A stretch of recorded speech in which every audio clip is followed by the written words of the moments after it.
Do you know one of the great things about having a podcast is that you always get the chance to have the last word.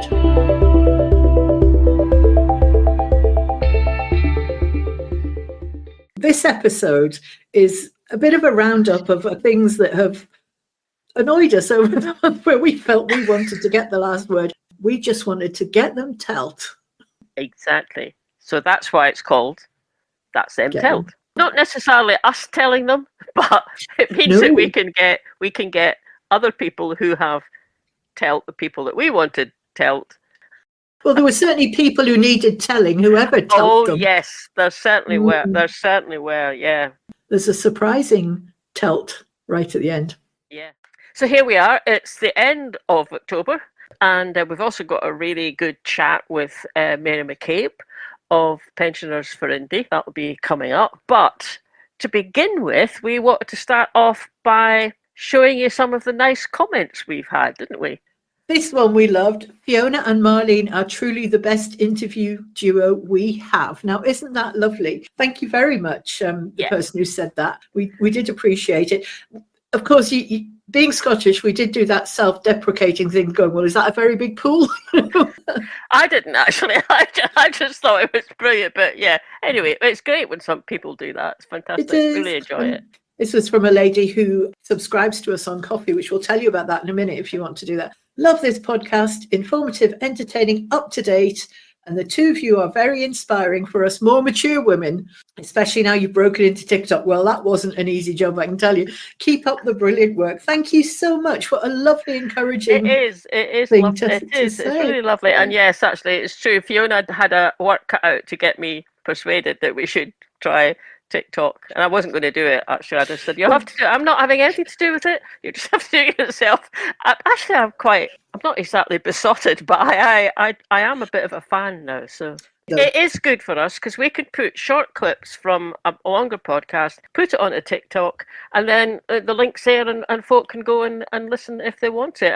And there is a bit of a different audience on TikTok. Definitely. Yeah, there's some overlap, but there is overlap. Yeah, there is a lot of, and there's a lot of indie supporters on it. But hopefully there's some younger ones that maybe we wouldn't reach otherwise. Great. So there we go. And the coffee thing, thank you very much to everybody who's bought us the coffee. As you know, we do like a cup of coffee, and it's very much appreciated. Also, if you have given us a one-off donation and you think, I can't be bothered doing that every month, actually, you can set up just a wee subscription on Coffee, and it can just do automatically. So that's another option. If it's a one-off one, that's also good. That's also good. Yes. Thank you. All appreciated. Thank you very much. Yeah, thanks. Because I do the spreadsheets. Marlene does like a spreadsheet. I do like spreadsheets. Okay. We've got a few things to cover. One topic that has come up quite a lot over the month and also appeared in about 3 of our last podcasts was the issue of asylum seekers, refugees, and housing. The thing that sparked off the idea to use this as a topic was this exchange between MP Joanie Reid, who is apparently, is she not the granddaughter of Jimmy Reid? Jimmy Reid, yeah. She's great. Jimmy Reid. I mean, honestly, the man must be telling you he's great. She lives in England. I mean, I don't know, maybe she was born in Scotland, but she certainly lives in England. She was kind of brought up by the Labour Party to stand as a Scottish MP. And then she comes out with this stuff, honestly. Yeah. And it's factually incorrect as well, which we will prove to you in a moment. Her comment was, and I don't know what it was in relation to, but the SNP are taking the biscuit. They chose to turn Glasgow into sanctuary for asylum seekers through their own virtue signalling policies. And now they want the Home Office to bail them out. Same old story, grandstanding about compassion, then crying foul when the bill arrives. Presumably she ran out of letters there to finish her sentence. But what utter nonsense. Yeah. Councillor Rory Kelly put her in her place, saying, bitter and ill-informed, Glasgow has been a dispersal city for decades, and if Joanie wants to talk housing, it was a Labour council that managed their stock so poorly it was taken off them, and an SNP Glasgow that's built more than Manchester and Liverpool combined. So that's Joanie Telt. Still on the subject of asylum seekers and refugees, there were 2 Holyrood debates held within a month of each other, both called by the Scottish Tories. both trying to jump on the Reform UK bandwagon. There were horrible discussions, really nasty, nasty stuff. The second of the two, Mary McCabe, opened the debate for the government, and I thought she put it extremely well. Now, I can't say that I am pleased to open this debate for the government today. Only 4 weeks ago, the Conservatives brought a similar motion, and that day a number of contributions crossed the line. And it's taken the biscuit today, frankly. So let me start by appealing for care in the language that we use this afternoon. Whatever certain politicians do to characterise the situation, we are talking about people, people with hopes, people with aspirations, people who have suffered, human beings who should be treated with dignity and respect. Now, let me promptly address what are flatly errors in the Conservative motion. Firstly, they wilfully misuse the terms illegal immigration and asylum seekers, conflating two fundamentally different issues. The term illegal migrant is not only divisive, dehumanising, it's also inaccurate. People are not illegal. Seeking asylum is a right, and in fact, it's the lack of safe routes to do so to the UK which makes people take irregular presentations. I'm not giving you one more second of to the Chair, Cabinet Secretary. Secondly, they misunderstand the rules on local connection. So let me explain it to them. The changes made in November 2022, they only prevent a Scottish local authority from referring a homeless household to another Scottish local authority in which they have a local connection. And this was praised as giving homeless households the choice that anybody else would expect. The change did not alter local connection rules for refugee households, and as things stand, there is nothing preventing a Scottish local authority from referring a refugee homeless household back to parts of England and Wales in which they have a local connection. Now, there are pressures on our housing system, Presiding Officer, driven not least by pressures on households in our economy after years of Conservative chaos in Whitehall. The truth is that Mr Findlay's party allowed enormous asylum backlogs to build up, whilst creating a hotels policy which allows people to languish. Now a Labour government is continuing to move through these applications far too quickly and without proper provision for settlement. In particular, I appeal to the UK Labour government to implement proper move-on periods which do not create homeless refugees, and for the process to be properly funded. I want to turn in closing to reflect on what has led us here, to this right-wing nonsense finding itself in our national parliament for the second time in a month, to mistruths in social media, read by thousands before we have the chance to correct them, to politicians, journalists, institutions repeating and thereby normalising unfounded suspicion, fear and hatred that should never be normalised. This is all happening to the extent now that what we once knew as bigotry is now defended as free speech. Well, the SNP know what it is, Presiding Officer. We recognise what it is. We will call it what it is. It is prejudice, it is intolerance, Presiding Officer, it is racism. It is all of these things. It is all of these things because it has no basis whatsoever in fact. Conflating crime with migration, as the Conservatives do in this chamber, is simply not factual. Holding whole populations to account for the criminal actions of one individual is patently absurd.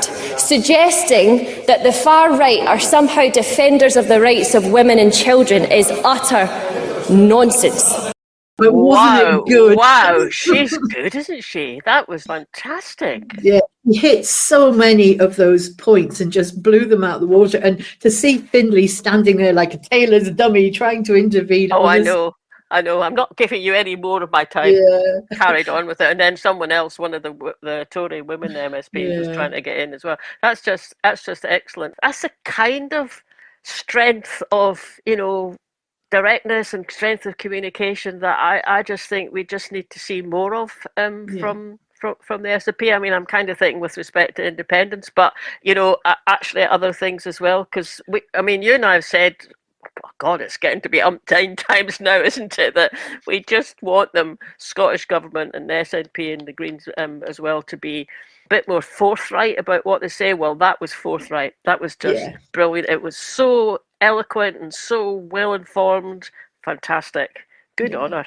Good on her. That point about Glasgow asylum seekers and the local connection has come up in two of our recent podcasts, and I don't think that they explained it as well as Mary just has. In fact, I'm not sure they got it completely right either, just listening to that. We then got CoCab Stewart, another storming contribution. Like to remind us of a few facts. So, people seeking asylum cannot access local authority housing. The asylum system and its operation is the responsibility of the UK Government. The UK Government has international legal obligations to recognise refugees who are in the UK. The purpose of the UK asylum system is to determine whether someone who is in the UK needs protection in line with those obligations. Only once the UK Government has made a determination to grant asylum do newly recognised refugees have the right to access housing, to work and access other publicly funded support. As the Cabinet Secretary made clear, using the term illegal migrant is not only divisive and dehumanising, it is inaccurate. I will now turn to some of the contributions and reflect on as many as I can. First of all, I would emphatically reject the use of the term assimilation. This has connotations of having to either mask yourself or to mimic in order to fit in, rather than enabling cohesive multicultural communities. Presiding Officer,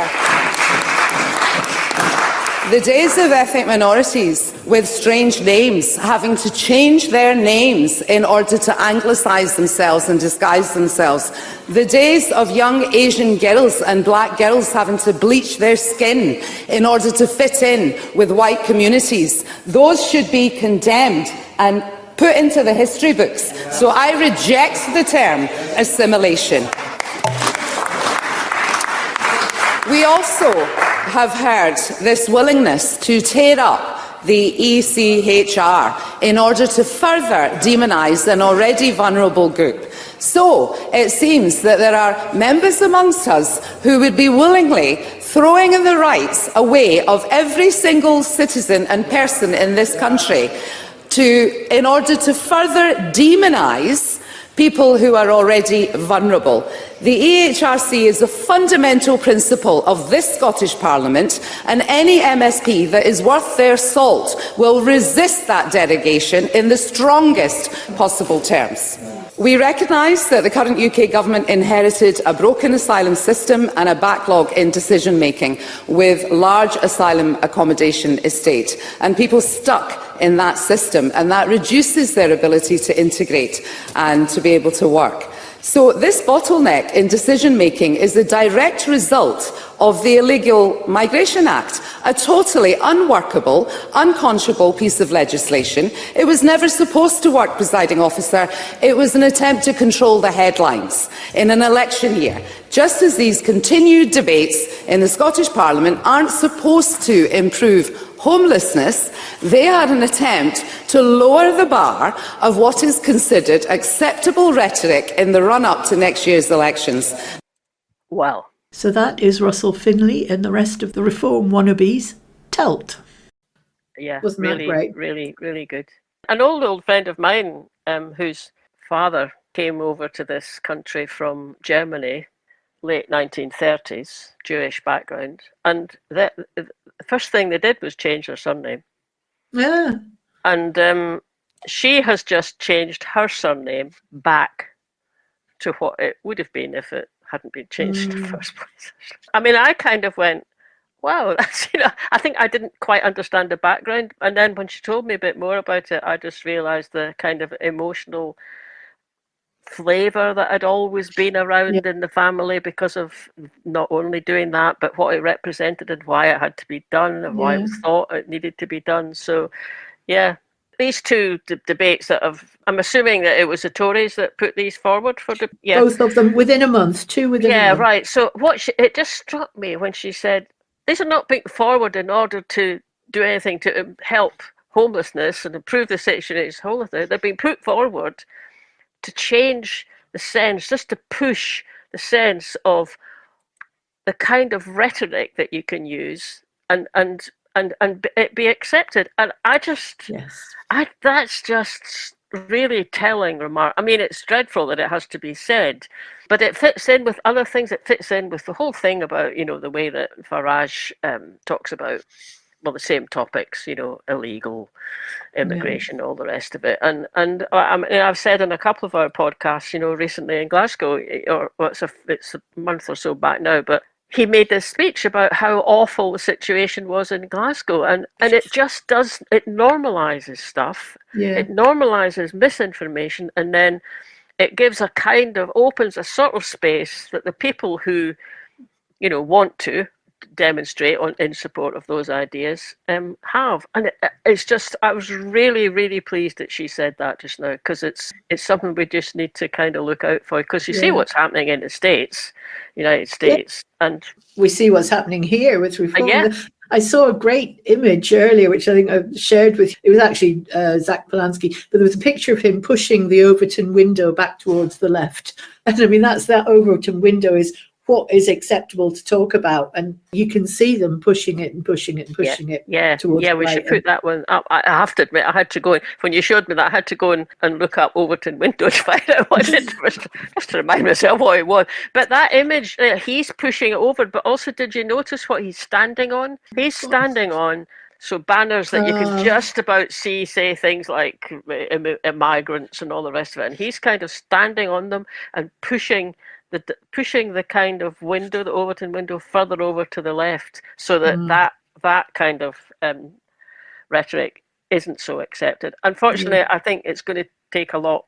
It's going to take a while to sort that out. And it's going to take people like us and people like Mary and people like COCAB saying, that's not us, that's not what we want, that's not acceptable.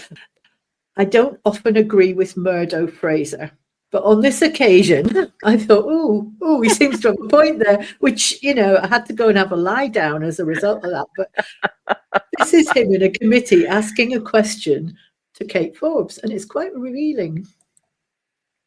We took evidence last week from the Scottish National Investment Bank, and I asked them about a specific investment they have made, Gresham House. Now, Gresham House are the largest commercial forester in the United Kingdom. They are now, I believe, Scotland's second largest landowner. So they're a very substantial enterprise. They have assets under management worth 8.7 billion, and they have an ambition to grow that to 200 billion by 2030. And Scottish National Investment Bank had given them 50 million of public money to assist with the purchase of an estate in the borders, Todrig and Whiteslade. Why do we need to be spending taxpayers' money supporting such a large organisation to purchase land? So the temptation for me to comment on this is quite significant, but the Scottish National Investment Bank is operationally independent, and the moment I start to pass comment on the commercial decisions that they take, that's compromised. So there will be investments that they make out of their independent position that members think are a great idea. There are other investments that other members may think are not such a great idea. And the whole point is it's free from political interference, and that is what makes the Scottish National Investment Bank such an impactful investor. And I do not want to compromise that. What we have set out very clearly is the three missions that the bank is to focus on. Those are, of course, a just transition to net zero carbon emissions by 2045. I think forestry may have something to do with getting to net zero. Secondly, extending quality of opportunity through improving places, It's a place-based approach, and then harnessing innovation to enable our people to flourish by 2040. They are by design not prescriptive, so that, again, the bank knows that there's a parameter within which it operates, but it is free to make investment decisions independently of government. Okay, thank you for that. I mean, the reason I asked the question is we were told by Willie Watt from SNIB that the reason they made the investment was because this was promoting biodiversity and there'd be a higher percentage of non-commercial woodland in that site. Information I've been given since then by our former colleague Andy Whiteman suggests that might not be the case, but perhaps that's something the committee can follow up directly with SNIB. Oh, I see. That was a good question. I mean, good for him. Mm-hmm. And I mean, well, kind of read into Kate Forbes's reply and don't think she thinks very much about it as an investment either. But I mean, it was good that obviously she had to be clear about that she wasn't going to make any comments on that. But this is something that's come up again in another of our podcasts recently. When we were talking to Tim Rideout and Ian Stewart about we were talking to them about what was going to come up in the Scottish Currency Group conference. That was what it was. But we got on to the National Investment Bank, and it's the same thing. It's like Tim was, well, I think we were both saying, but Tim certainly was saying, it's like they've got money, and the people in charge of it seem to be pretty well, I don't know, you could say what, the Edinburgh financial elite, the kind of families that, run their own hedge fund setup. And they're doing what they always do, which might make money, which might be commercially successful, but actually is it what we want Scottish National Investment Bank to be doing? And I mean, why give 50 million? And there are sometimes in Scotland when there are estates that come on the market, and then the local community wants to be able to buy into it. The cost of buying land has rocketed up, and partly it's rocketed up because of things like forestry, because you can, overseas companies can buy in, and then that helps their carbon footprint. So it just seems like just such a missed opportunity. Just finish off that thought about the 50 million, rather than giving it to Gresham House, put it into the fund for the community buyouts and let them do something good with the land. I'm just really disappointed with the way that bank's being run. It just sounds wrong on every level, because this is our land is being sold off so someone can make money on it, because that's what Gresham House are. They want to get a capital return. Yeah. So if they can make money on it, why can't we make money on it? And to sell them our asset so they can make money and give them the money to buy it from us, this is just for Sky Echo, right? It rips my knitting. It really, really does. But a little bit more about Gresham House. They are owned by Searchlight Capital Partners. Searchlight Capital Partners is owned by its founding partners, Eric Zinterhofer, Errol Uzumari, and Oliver Harmon, who are private equity financiers. It's privately owned by them. And also, I think somewhere in there, the extremely ubiquitous Canadian teachers' pension folk who seem to own a lot of our assets must be getting a bloody good pension for Canadian teachers. You look back at these things, that money is going straight offshore. So you've got an American private equity financier, a German private equity financier. And then they're able to kind of pass that on to other companies, private companies, so that those private companies have a stake in a big forest in Scotland, and then they can use that to offset their carbon footprint. And there's tax breaks as well. Get tax breaks, and of course, we do want to get to net zero, but that's not the best way to do it. So that's the Scottish National Investment Bank, Telt. Having just dissed the Canadian Teachers Pension Association. I mean, probably could be worse people to own parts of Scotland, but possibly. Anyway. And if you're a Canadian teacher, I'm sure you work as hard as any other teacher, and good that you're getting a good pension. Just a shame it's coming at our expense. But let us redress the balance a little bit, because we like the Canadians. Yeah, Shall we do. we Oh, play? absolutely. This is some absolutely first-class trolling by Canada, where instead of ICE officers, they have nice officers. Let's listen to one of them at work. Take care of some foreigners, and that boat's full of them. I'm Trent McClellan, nice agent. You're gonna need to see your phones. Let's see what's in them. Let's go.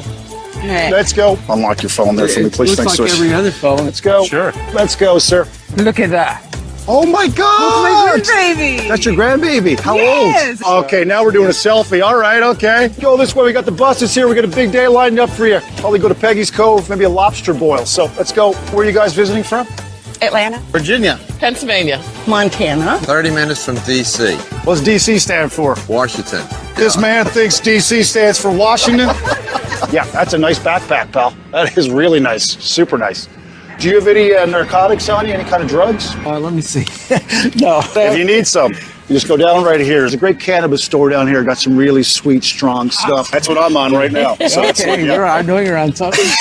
First thing you got to say is, I love the Toronto Blue Jays.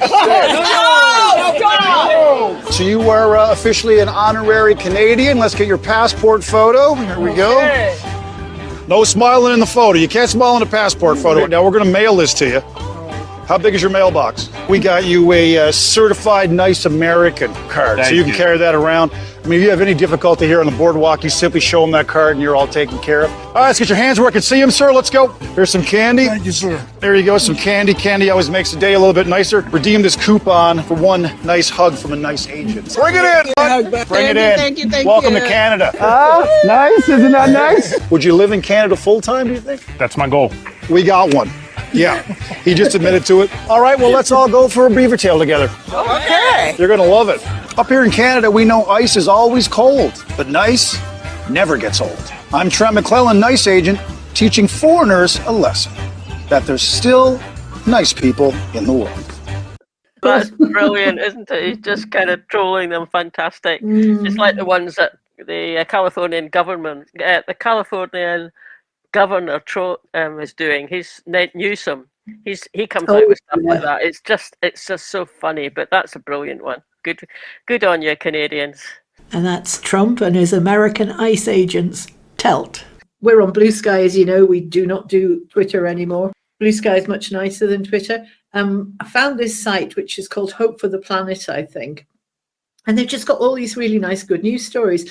And one in particular, which I liked, was New York City's congestion pricing has reduced air pollution, noise pollution, crime, car crash injuries after just a few months. Commute times are faster, businesses are doing better, public transit ridership is up. The money raised is being used to fund further public transit improvements. When you think of the noise and the pushback when Glasgow tried to implement one, did you not find some positive outcomes from Glasgow? Yeah, I did, because when you showed me that, I just went and Googled Glasgow low emission zone results, and that was compared to 3 years ago. The air quality in the city centre has got a 34% reduction in nitrogen dioxide. So nitrogen dioxide, that's coming from car exhausts. So that's down by a third. It's hit, the city's hit its air pollution targets for the first time since the process begun. And actually, this is what's kind of surprised me was penalties. They've collected this is the City Council in Glasgow, has collected over £750,000 in penalties. So £750,000 as of September this year. And the number of violations is coming down. There's still quite a lot, though. Apparently, there's some what they call persistent non-compliant vehicles. So that's just someone who just drives through the zone and doesn't bother and presumably gets another several kind of fines. Yeah, I just think that's brilliant. And people complain, but actually it's not as if it's all petrol cars that are banned. It's just the older ones, the ones that are definitely kind of, worse in terms of emissions. And most of the buses in Glasgow are electric. You know what people are like. They'll always complain. And there was some criticism about have been impact on vulnerable groups. So, quote, concerns have been raised that older individuals and retirees are no longer visiting the city centre as often as they did. And I think, oh, come on. I mean, older people, we all have bus passes. We go in for free anyway. You know, we're probably going for get on the local train for, you know, £1 odds and nothing on the bus. Plus, you know, if you've got a blue badge, you can register the car you're going to be in for an exemption on it. Yeah. You know, either a one-off one, or if it's your own car, you can get a long-term exemption. So people will always complain. It will have saved lives. And okay, it's hard to quantify, but some people will hold out to the very end against any kind of change, whether they think it's a good idea or not. But you just wonder how politically motivated some of these objections are. That's it exactly. Or there's someone who does have an old car and they are being, you know, able to go on, unable to go on it. I must say, the time that I do take the car in, which is ours is an electric one, and what gets me is the amount of charging for car parking, because it is really high. But you know, that's part and parcel of it, actually. Yeah, so, well, you've got a public transport system. I know you all moan about it in Glasgow, but I live in the wilds of Clackmannanshire. I have a bus every 2 hours, you know, and nothing on a Sunday. So, you know, it actually is a really good system. When I come to Glasgow, I'm always just thrilled at how easy it is to get anywhere. So that's people who complain about low emission zones. Telt. We're about to show you a conversation with Mary McCabe. And now, Mary's absolutely stalwart campaigner for independence and has been for years and years and years. And she's also a stalwart in Glasgow pensioners, Greater Glasgow pensioners for Indy. So the last sort of few months, 5-6 months, something like that, she's organised guests to come to Glasgow Pensioners for Indy meeting, a guest from each of the independent supporting parties. And we've been there and we've recorded them. If you want to see them, go onto our YouTube channel, you'll find them there, or they're also on Pensioners for Indy website. So we thought, let's have Mary in and just have a chat about how well she thought they went, or any thoughts that she's had since. So it was good. It was good talking to her, wasn't it? It was. So if you've watched some of the talks that we've recorded from the Bacchus Bar in Glasgow with Glasgow Pensioners for Indy, you'll know Mary, because she's in all of them. Mary's always sitting next to the guest, throwing in her own comments as well. And we've just been really appreciative of those talks, Mary. And you know, sometimes it's not that easy to get to think, oh, I want someone from the Scottish Greens, but it's not that easy to actually get someone. So there was Colette Walker, was from ISP. There was Anthony Carroll, Scottish Greens. He's a Glasgow councillor. And then we had Nick Drury from Alba. Mm-hmm. Kicked it off with Colin Fox, didn't we? Scottish Socialist Party. And then the last one so far, is Ivan McKee from the SNP. So that's all independent supporting parties. A wee series that I thought I would have. You know, I think of a fresh guest speaker every time, but I was racking my brains there, and suddenly I thought, well, we'll go for all the pro-independence parties, because they are going to be all standing in the list, and some of them are even standing in the constituencies. So yes, we want to hear their way to independence, focusing only on their way to independence. I thought that would be a good plan. Yeah. So are you pleased at how it turned out? Yes, yeah, I'm very pleased at how it turned out. And I think quite a few other folk, well, I mean, I haven't had any negative comments. Of course, they could have been trying to be polite. But I certainly had several people saying they thought it was a really good idea having this series of pro-independence parties represented. So you see, past the stories they put out in the mainstream media, they weren't all 100% for independence, but they all had their different takes, the different angles, the different priorities, and so we probably got sidetracked quite a bit into their individual concerns, which is a good thing as well, because it gives them a chance to air that and for people to hear them. Yeah, that's right. And that definitely applied to Nick, didn't it? Nick Drury. Yes. He came into politics on the single issue campaign to keep the Windford flats up and not let them be demolished. And I think he's probably still a bit involved in that. Certainly that led him into homelessness, the homelessness crisis as being the big issue. And that is what he mainly talked about. And afterwards, he was one of slightly one of my regrets that I hadn't asked him more about ALBA, its national policies and their route to independence and so on, because you don't really get a great picture. My picture from ALBA comes from the mainstream media. Social media maybe a bit, though I'm not much on that. One or two people I know in ALBA who talk about it, but somebody actually speaking about that would have been good. He does talk about ALBA's approach to independence at the beginning. He sort of goes through it, but you're right, it's not the main, it's maybe, I don't know if it's even 10 minutes. I don't know about you, Fiona, but I just thought, God, that's the kind of chap who would be good to have in Holyrood. I mean, he's just so knowledgeable, and he's just kind of like down to earth, and he wants to do things to help people.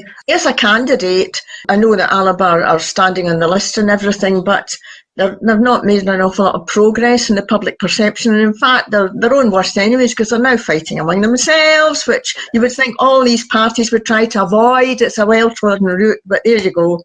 Yeah, they've just lost their only elected member as well, haven't they, from Actually, yeah. The other one I really enjoyed, who had not come across, was Anthony. I thought he was a very good speaker. And a little bit the same, in that there wasn't so much about, here's what the Greens policy is on X, Y, Z.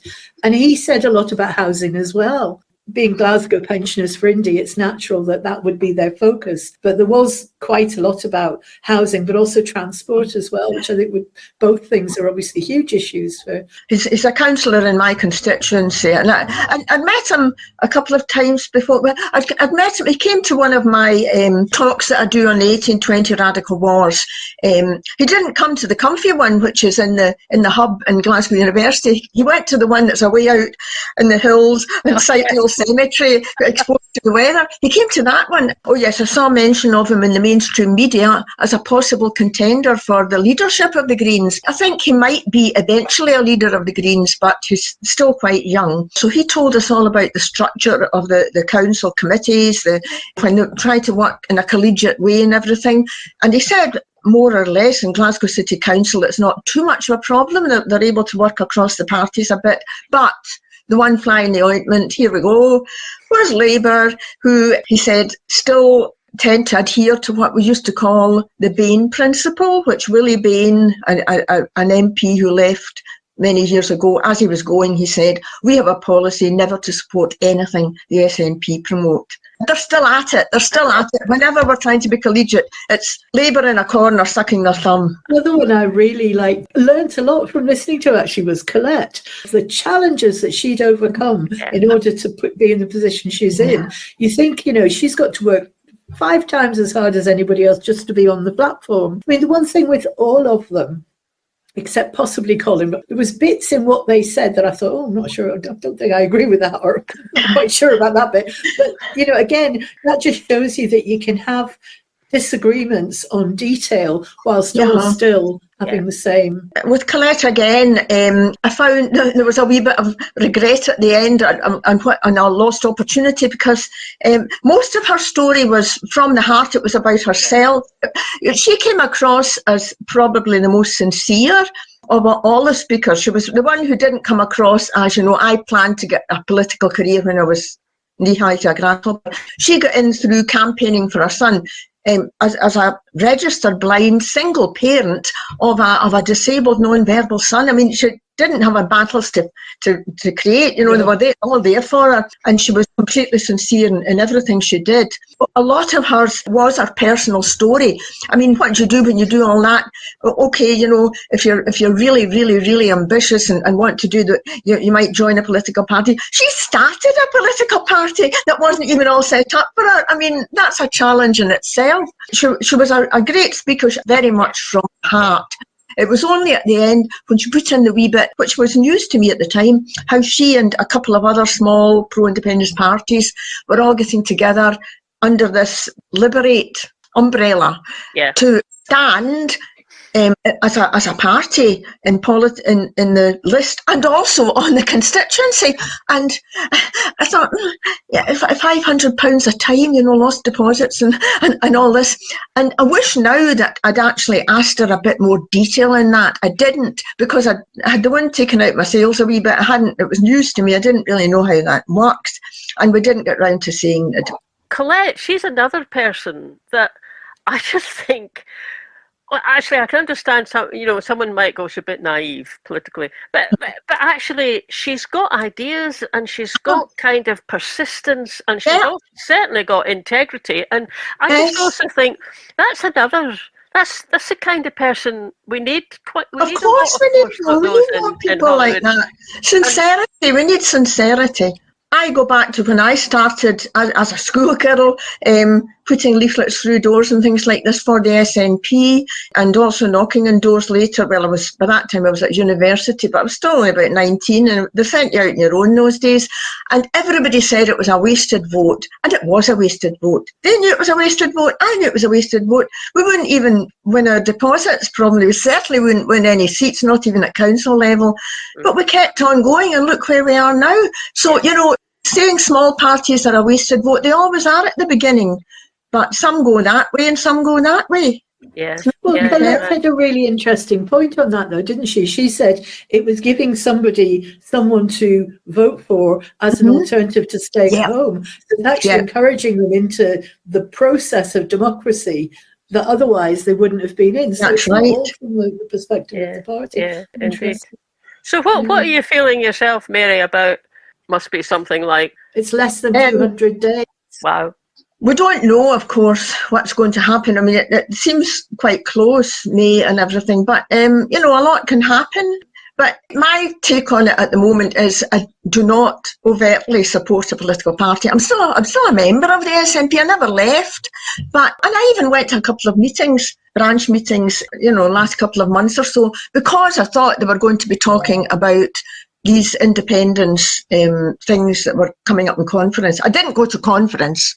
For myself, I think concentrating on the grassroots, but when it comes to actually voting, unless you're living in somewhere like the Borders or near Shetland or somewhere like that, where the SNP is very weak, if you want independence, you're mad to vote SNP, because they lose votes on the list for all the ones they get in the constituency, and you're giving it to a unionist.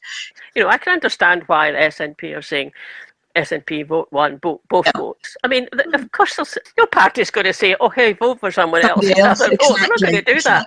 But I really think it's a mistake to then say it's only by having a majority SNP in Holyrood that's the basis for a referendum. I just think that's just shooting themselves in the foot. Absolutely. I mean, you saw me. We haven't talked much about because it was Ivan McKay who was there for the SNP. Yeah. I mean, you probably remember I had a go at him about 3 times trying to get him to kind of say why. And I remember that. I think the tension that was coming from Ivan at that time, And sure enough, when they tried to pin him down on that, so the obvious things, A, not going to get that overall majority, B, if we do, who's going to recognise it, and Westminster and all this, and you can't replicate 2011, you can't, because Westminster are now Weisters, so it's a totally different ballgame. I could understand the party lines, a government minister, of course that's what you're going to get. Again, I had a regret with Ivan McKay, a missed opportunity there. I missed the chance, and we all missed the chance to ask Ivan about what I wanted to ask him about, which was, what did he think of the salvo thing going through the United Nations? We never mentioned that at all. And I would have liked to have, got his take on that, or have him say something about it. He'd presumably be speaking for the Scottish Government, but I would have liked to have asked him about that. I was kicking myself afterwards. I was kicking myself. I was as well, actually. I didn't want to ask about that particularly, but I did think, God, we've just had a minister from the Scottish Government, and he's in charge of public funding. I didn't think to ask him a question about it. It was just... I know. It's so interesting hearing you go through the list of all the people you've interviewed, and you've had something on everyone you've gone, oh, I missed a chance here. Oh, I could have done this. It just shows you, what it takes to actually be a chair of a meeting and have to react in the instant to perhaps things you didn't anticipate. So it's not as easy as people make it look. I know. I'm helped with the fact that most of the regular attendees at the at the Pensioners Roundy, people, I know them well and I know their names and everything, and that helps a bit because you kind of expect what they're going to say a bit. I know there's another one coming up this Friday, and that's Graham McCormick, isn't it? McCormick. We've had him before, actually. We had him when he was going on about his annual ground rent, which I still think is something that should definitely be debated. I actually raised it a few years ago at the conference, and it was passed, but no, nothing happened. And when asked about that, they said, well, what gets passed at conference, it is SNP policy, but it's not Scottish Government policy, so what's that about? Visions of a smoke-filled room fill the air, so. so anyway, he's not talking about annual ground rent this time. He's talking about the plan to have a provisional government. Now, I only saw a wee tiny reference to that it was coming up as an amendment at the SNP conference. Of course, it got shot down in flames, but I thought that was brilliant. I thought that's really interesting. Prepare what you would do if you were in an independent country. It's not going to stand up in law, but you prepare it and have it there. So you've got answers of sorts anyway. I mean, okay, it might be different answers once another party gets in or something, but you have to prepare all that, and you have to push against the limits of devolution. It's always better to do it and ask for forgiveness than ask for permission, which will be refused. Absolutely. Or let them be the ones who have to answer for refusing things rather than us having to justify why we want them. I did spot that thing about the provisional government, and I thought, I didn't realise that was what had happened in Ireland as well. So there's kind of precedent for it. Of course. All these countries that broke away from the British Empire, I bet they did that beforehand. It wouldn't all come out of, what did India do and so on? They wouldn't all just suddenly say, here we are independent, let's start planning something. No, they would. It's really great chatting to you. Thanks for coming on. Thanks very much for having me. That was Mary's explaining her experiences as chair of a whole series of talks, and she did very well. It was a really interesting series. So well done, Mary, and thanks for joining us on the show. Yeah, good to have you. And there were so many different people and groups that got Telt during that conversation. I've lost track of them. The last thing that we have is, as you know, we do a monthly What's On. And the monthly What's On in October, we had a little subtitle, which was No Tricks, Just Treats. And one of our viewers did point out, it was absolutely right to point out, that this is Scotland. It's Geysin. So, yes, point taken. We wouldn't make that mistake again. You're quite right. And that's us, Telt. And anybody who turns up at my house on the 31st, you better have a joke or a poem or something. Yeah, we've got the supplies ready. We always get loads of kids. Yeah, well, we do. It depends on the weather, to be honest. If it's raining, we get nobody. They're not very fair weather geysers, in my opinion. So that's it. So it is Halloween week. So get out there, get your geysers on.